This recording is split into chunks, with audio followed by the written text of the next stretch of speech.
Good afternoon and welcome to Lariat TV News Today. I'm Caroline Waterhouse. And I'm Christina Soto. Thanks for joining us.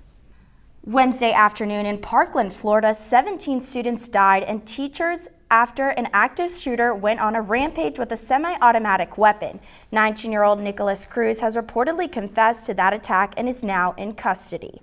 Police say he arrived at Marjory Stoneman Douglas High School in an Uber at 2:19 p.m. and minutes later, the gunshots started. I learned a Baylor student attended that high school and knew the gunman. Here's the exclusive story. I'm here with Summer McCubbin, a sophomore at Baylor University who attended the high school in Parkland, Florida, where the mass shooting occurred this Wednesday. What were you thinking as you watched this unfold Wednesday afternoon? I got a text message from my parents that told me about the shooting, and seeing everything lay out on social media, on Facebook and Instagram, it was just horrifying to see the halls that we used to walk down filled with tactical teams dressed in full gear and seeing kids running away screaming. It was just horrible. How long did you attend Parkland High School?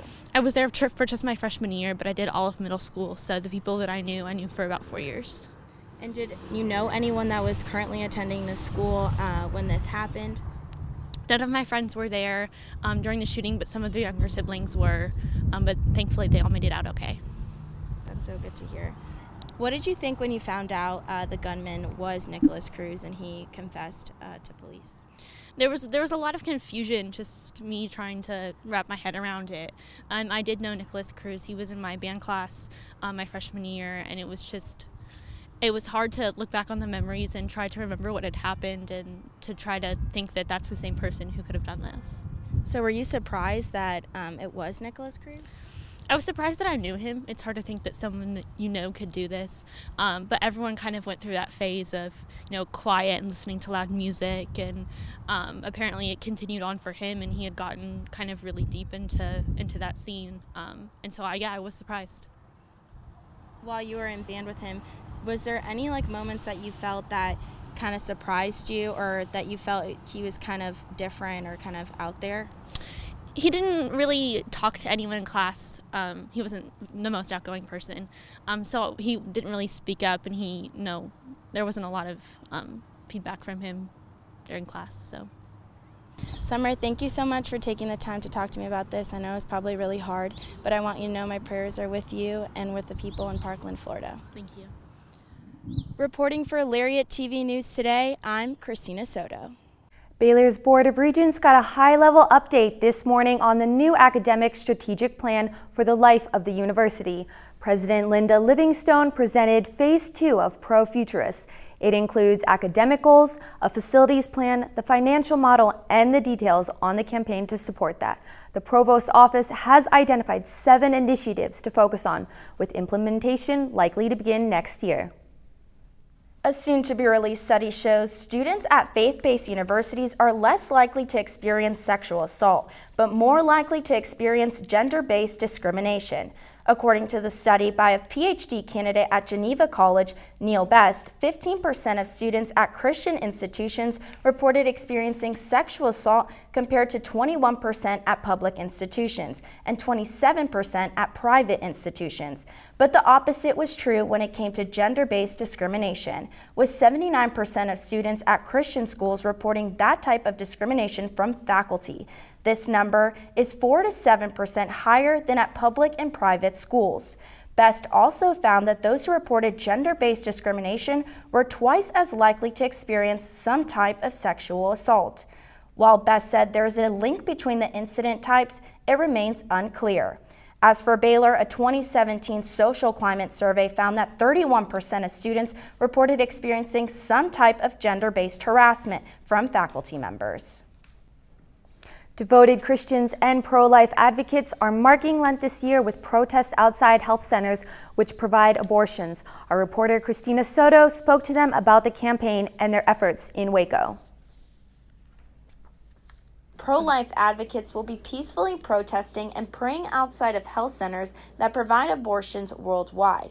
It's a part of the 40 Days for Life campaign. And in Waco, pro-life advocates will be standing outside of the new Audrey Rappaport Planned Parenthood Health Center on Highway 6. We are praying at this location, a Planned Parenthood public right-of-way, asking God for the blessings of moms that would choose life, for life and happiness for the babies, and for conversion of the people who are working at Planned Parenthood here today. The campaign encouraged its advocates to showcase love and not to hate. You know, we drive by and just stop for a few minutes and offer up some prayers for these employees. We love them, and we, you know, there's no hatred or anything like that. They didn't, you know, it's not their intention to come to work every day and to end a life. But we also are in prayer for the women who are at risk for abortion, for choosing abortion, and who are in crisis pregnancies and who are really suffering and hurting. The Audrey Rappaport Planned Parenthood Health Center opened this past November, and it replaced the Ross Avenue Planned Parenthood location that served Waco for over 50 years. A statement from Stephanie Mabry, Planned Parenthood of Greater Texas Director of Development and Community Affairs and Baylor alumni, said, "Many days of the year, protesters attempt to harass and intimidate staff and patients who have appointments at our Waco Health Center. Planned Parenthood is an expert, trusted source of affordable reproductive health care and continues to enjoy widespread community support for our commitment to improving the lives of our patients. Trained medical staff offer a wide range of services from cancer screenings, birth control, including IUDs and implants, HIV tests, treatment for urinary tract infections, to STD screenings, safe, legal abortion, and additional health care and education services. As always, our doors are open to everyone who needs our service." Reporting for Lariat TV News, I'm Christina Soto. Generation Z is on its way to becoming the most atheist generation in the U.S. According to a study conducted by the Barna Group and Impact 360 Institute, 13% of teens identify as atheist. This number is more than double the percent of the adult population who said they are atheist. Almost half of surveyed teens cited the need for factual evidence to support their religious beliefs. Dr. Paul Frosty, a Baylor sociology professor, said that perceived lack of time and social acceptance may be a few reasons behind the increase in self-identified atheists. While it is unclear whether this trend will continue in the future, Frosty said he doesn't believe that there will ever be a time when atheism is the majority. Research with the potential to change lives is happening at the Brick. We'll have the details on the link between people and animals when we get back. It's not just a school to me, it's home. Everyone's there to help you and to see you succeed. Challenging. Like, I'm here, I can do this. Friends. Friendship. Relationships. There's people that know you and people that are there for you around every corner. It's the shared experience. Rigorous. Growth. Transformative. Tradition. Faith. I've loved every second of it. It's family. It's home. It's Baylor. Scientific breakthroughs are not uncommon at the Brick. One professor has created a machine that has the potential to change the lives of those with disabilities. Riley Sievers interviewed the professor behind this new research. Horse therapy is common for people with disabilities, but it can have limitations such as weather, location, allergy, and fear. Associate Professor of Mechanical Engineering Dr. Brian Garner has created a machine that can overcome those limitations to complement the benefits of horse therapy in an accessible way. It's a stationary apparatus, but it has a moving seat, and the seat recreates the complex three-dimensional motion pattern that a horse generates when it's walking. Garner was inspired to create the mechanical horse simulator when looking at the benefits of horse therapy for those with disabilities, such as cerebral palsy, autism, Down syndrome, and multiple sclerosis. He said riding a horse stimulates the neural pathways because the motion is similar to walking. The stimulation makes the body respond and can result in strengthening muscles and improving posture. The machine is the product of 11 years of recording and studying motion patterns and building prototypes. 20 units have been built so far, and 10 of those are being used by people with disabilities. Sometimes there's struggles, and I begin to wonder, why are we doing this? Is it worth it? And then we'll hear testimony from someone who's been using it. And that's happened several times, even in the last several months, where I'll get an email or I get a call, and someone will say, this thing is really making such a difference. Baylor believes Garner's research isn't being duplicated anywhere else, and Vice Provost for Research Dr. Truelheide said that's not uncommon at the Brick, where a number of scientists are successfully conducting groundbreaking studies.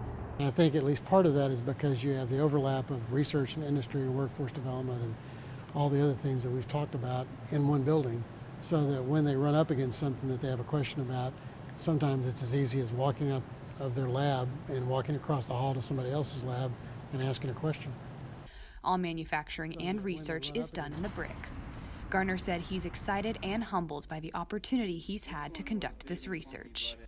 We really want to bless people and help people as we're able to. Reporting for Lariat TV News Today, I'm Riley Sievers. Could there be a link between science and chocolate chip cookies? A local bakery owner says yes. She told our Christina Soto there is more to baking than meets the eye, and apparently she found a group of scientists who agree. Lula Jane's is located on the corner of Elm Street for the last 5 years, and since then it has been one of the most popular bakeries in Waco. Everyone wants to know the recipe for Waco's favorite chocolate chip cookie. Nancy says it's just chemistry. It's chemistry. It's about heat, it's about ingredients, it's about process. And so it's very mindful of us, very deliberate to make sure that we use each of those components of chemistry and baking and pleasing customers. And we put all of that together. Because what we make is not about us. It's about the people who are coming in and making sure that they can't get what we have anywhere else because ours is better. For Valentine's Day, Nancy Grayson was asked by SpaceX, the manufacturing company in McGregor that builds and launches spacecrafts, to do a presentation on the chemistry of her cookies. So they called us for Valentine's cookies. And when they did, they said, we'd really like for you to come and talk about the chemistry of baking cookies. So it fits in well with SpaceX and the use of STEM and science. And I think most people don't think of bakeries as being scientific. Reporting for Lariat TV News, I'm Christina Soto. Baylor students and children from Restoration Haven's after-school camp program have been getting ready for a very special performance.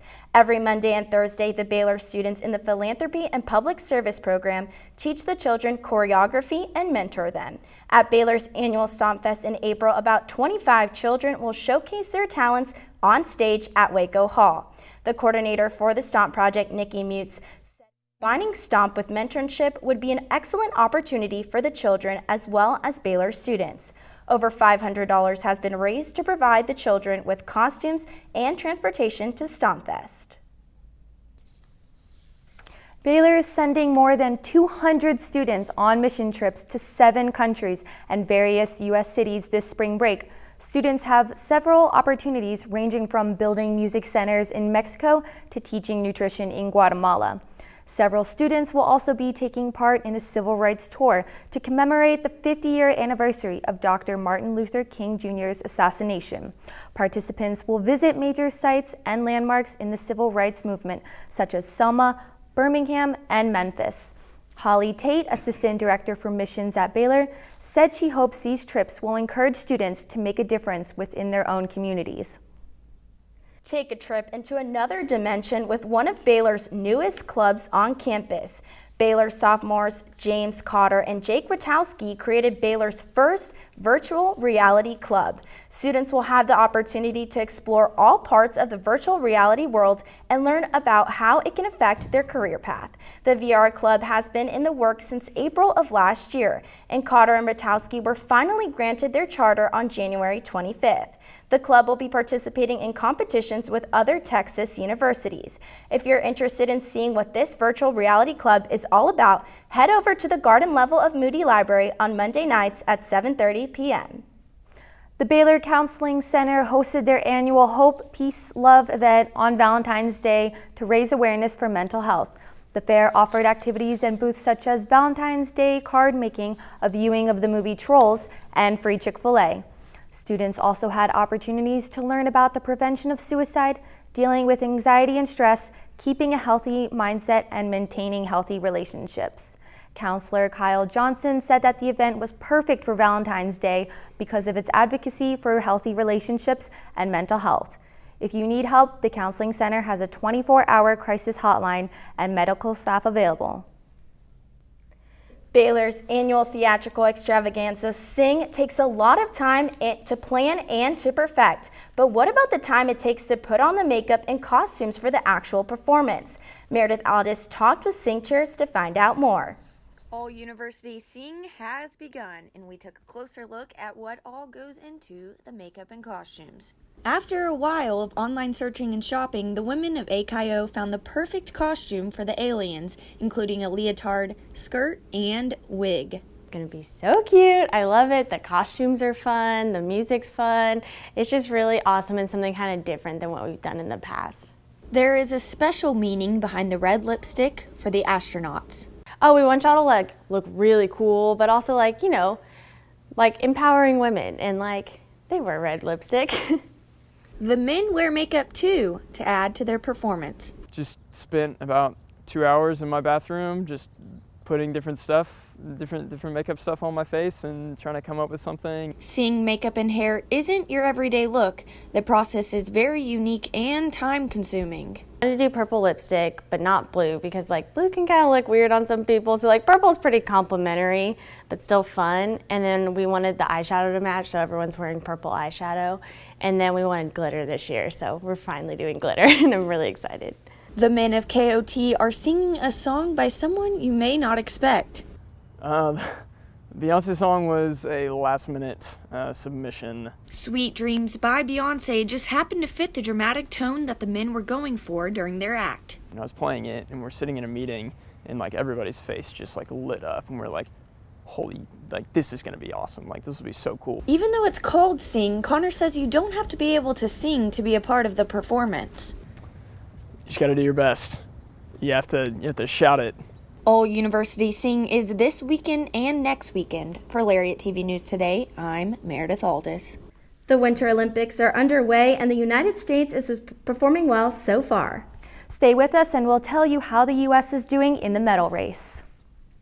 Everyone's there to help you and to see you succeed. Challenging. I'm here, I can do this. Friends. Friendship. Relationships. There's people that know you and people that are there for you around every corner. It's the shared experience. Rigorous. Growth. Transformative. Tradition. Faith.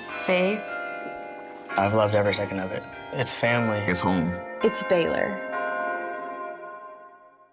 The Olympics are underway and the United States has had some shining moments. Americans have won 8 medals, putting the team 5th in the medal count. 5 of those medals are gold and have all come from snowboarding and alpine skiing events. In the snowboarding events, the USA managed to grab the gold in the men's and women's halfpipe and men's and women's slopestyle. 17-year-old phenoms Chloe Kim and Red Gerard captured 2 of those top awards. Shaun White captured a gold medal with a clutch final run in the men's halfpipe, giving the United States their 100th gold medal all time in the Winter Olympics. Bad winter weather created travel problems for Purdue, so Baylor's baseball team will have a new opponent in their season opening series. The Bears will face Houston Baptist since Purdue couldn't get to Waco. There will be single games Friday night and Saturday and Sunday afternoons. The team will lean on sophomore catcher Shea Langoliers and senior closer Troy Montemayor, who were both named preseason All-Americans for the 2nd straight year. The Baylor men's basketball team is now on a 4-game winning streak after knocking off 10th-ranked Kansas on Saturday and edging the University of Texas in a double overtime thriller in Austin on Monday. The team is back in Waco preparing to take on the 7th-ranked Texas Tech Saturday inside the Farrell Center at 6:30 p.m. The men's tennis team is in Seattle this weekend playing in the ITA National Team Indoor Championship. Before they left town, they gave me some tips on how to improve my tennis game. I'm here with some members of the 12th-ranked Baylor men's tennis team, and they're going to give me some tips and tricks on how to play tennis. I spent an afternoon with Jimmy Bendeck and Bjorn Peterson, who are doubles partners, so they could help me improve my own tennis skills. I'm here with Jimmy and Bjorn, and they're going to teach me how to hit a forehand. Alright, so there's several different parts of the forehand. First is the grip. You have to hold the grip usually on top of the racket, where you can make contact with the ball straight. There's 3 elements to a swing. First, the racket back, the contact, and the fall. Usually you want to come under the ball and come around it at the end. I took a shot at the forehand, but my swing was not as impressive as theirs. Sorry. Now that we've learned how to hit the forehand, we're going to learn how to hit a backhand. Alright, so on the backhand, we use both hands. We place the right hand for right-handers on the top of the racket, the left hand above it, and then it's the same steps like on the forehand. You take the racket back, put your right foot in front, hit the ball, and follow through. The backhand was much more difficult to learn, but once I found my rhythm, I was able to hit the ball well. So lastly, they're going to teach me how to serve. Alright, so the first thing on the serve is if you're righty, put your left foot in front. Then we're going to take the racket back. It doesn't really matter how you take the racket back, just as long as you get in this position above the head. We're going to toss it, and you want to toss it to where you hit the ball at the highest point of the toss, and then you scratch your back and make contact. After numerous practice serves, I managed to get one in, much to their surprise. They call this move the tweener, and maybe next time I'll get a full lesson on how to hit it. Reporting for Lariat TV News Today, I'm Branson Hardcastle. The 10th-ranked Baylor softball team has a big weekend ahead of them as they'll be traveling to Hattiesburg, Mississippi to take on 3 teams, including 24th-ranked McNeese State and 9th-ranked Alabama. The team will look to junior pitcher Gia Rodoni, who was just named Big 12 Pitcher of the Week after spinning her 3rd straight no-hitter at Getterman Stadium in the season opener. That continued a streak from 2017 when she threw back-to-back no-nos to close out the NCAA Waco Regional. The Pitcher of the Week award is the first weekly honor from the conference awarded in 2018, marking the first in Rodoni's 2+ seasons at Baylor. And that's sports. And that's it for Lariat TV News Today. Thanks for watching. We'll see you next week.